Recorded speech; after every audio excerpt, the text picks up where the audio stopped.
Hey, hello Blenderizm lovers. It's good to see you again. In this episode want to quickly show you a few things that help me create depth, volume and filling when rendering this image. If we switch to the image from the camera viewport, it looks like this, but looks a little different from the render, right? The first thing that catches the eye is a large number of incomprehensible planes around the car. These are light panels. I use them because you can set a gradient on them. I made them a gradient from yellow to white. You can see one panel without color. It acts as a flag, like on a film set, reflecting the light so as not to overexpose the table and chairs. Because the idea of the whole photo is to have the table and the car slightly lit, and everything else slightly distinguishable or visible, basically in the style of the 30s Mafia. In order to achieve a smooth gradient, I use such a node system in the shader. The texture coordinates must be connected using UV in any case, that is, the plane must be unwrapped. On the remaining planes, I use the same gradient, but I copy the material, which gives me the ability to set the light with different strengths. Let's analyze the situation above the table. Here I simply use the light area. I just switched to a round disc shape. Let's remove the panel for now, so it doesn't get in the way. Above the car I used the same light areas in the form of a disc. There are no tricks or secrets here. Just set the light power and color. And about the light panels, I talk in more detail in the video about Lamborghini. I will leave a link in the description. I added a table and chairs on which the Mafia members played cards and drank. I did not create these models, I just downloaded them into the Blender kit. This is a very convenient add-in in Blender. Here you can easily download models, materials, ready-made scenes, brushes and HDRI maps for lighting. You can check the box next to the setting to search for free and Blender will give you free models. To download it, just drag it into the scene. If you go to Preferences, and in the Add-ons tab write Blender Kit, then it looks like this. You can easily download it from the internet.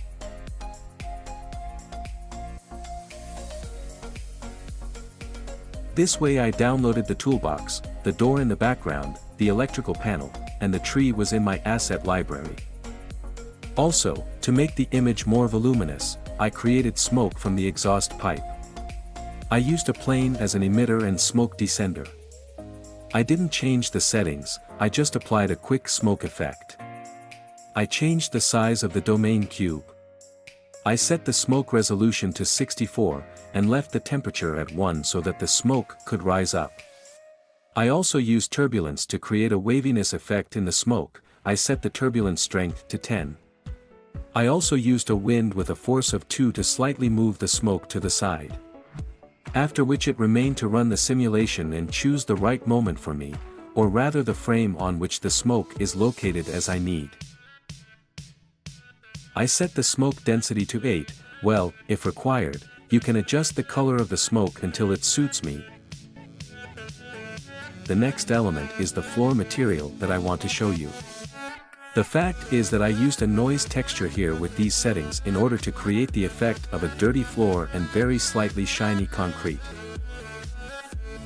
Now you can see system of nodes that I used to do it in shader. Next, in order for the photo to be more voluminous and saturated, it is necessary to use one interesting technique. We will add a very small amount of fog to the scene. We add a cube, stretch it to the size of the scene and set the principal volume material in the shader.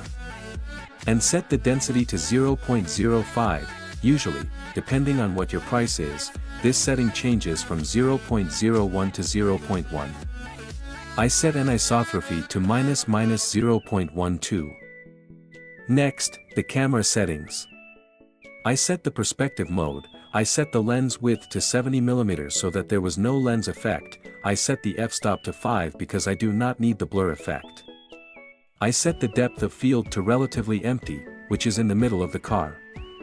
Now the blender itself calculates the distance between the camera and the focus point. Now the render settings. I will render using the video card. This greatly speeds up the rendering time. I will leave the number of denoising samples at 160 and set the noise threshold to 0.03. In Blender version 4.2, it is now possible to denoise using the GPU, so we put a tick. In the Light Path tab, I uncheck the boxes opposite reflective. In the Color Management tab, I set High Contrast and View Transform set to Filmic. Then we go to the Output tab. I will render in quite high quality, so I set the extension to 4K and 125%. I check the boxes opposite the render region. The file compression is reduced to 10%.